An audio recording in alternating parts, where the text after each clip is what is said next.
ymlaen gydag Adfer Mawndir Cymru.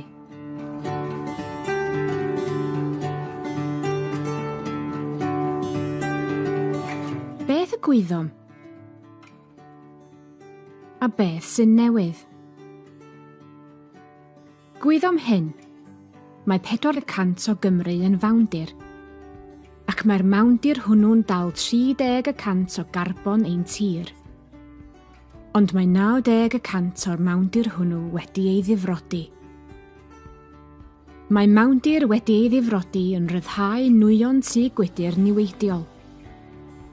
Mae mawndir sydd wedi ei adfer o les i fyd natur, yn storio carbon, yn lliniaru llifogydd, ac yn atal tân rhag lledaenu.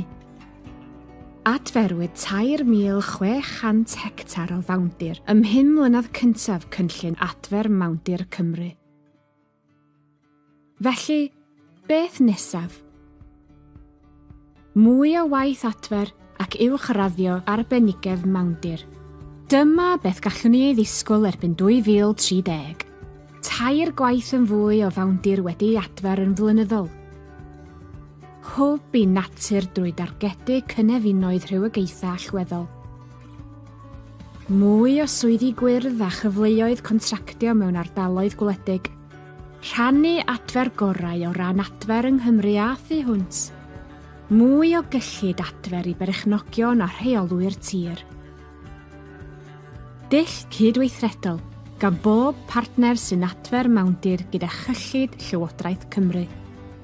Gwell monitro, tystiolaeth, adrodd ac atebolrwydd drwy reolaeth cyfoeth naturiol Cymru. Rhannu arbenigedd mawndir ar gyfer llunio polisïau ac ystyriaethau cynllunio. Canllawiau ar ddiogelu a rheoli mawndir.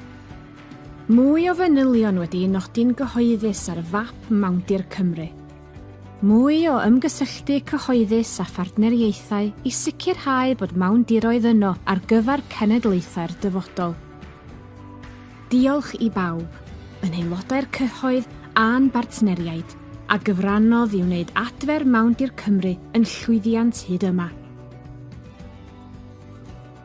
Bydd eich cefnogaeth yn parhau i wneud gwahaniaeth gwirioneddol yn y 5 mlynedd nesaf.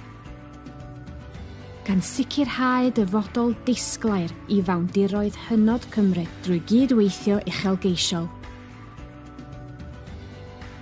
Ac os ydych chi'n berchenog neu'n rheolwr tir, beth am ymuno ag Adfer Mawndir Cymru a gadael i'r rhaglen weithredu genedlaethol ar fawndiroedd eich helpu chi hefyd.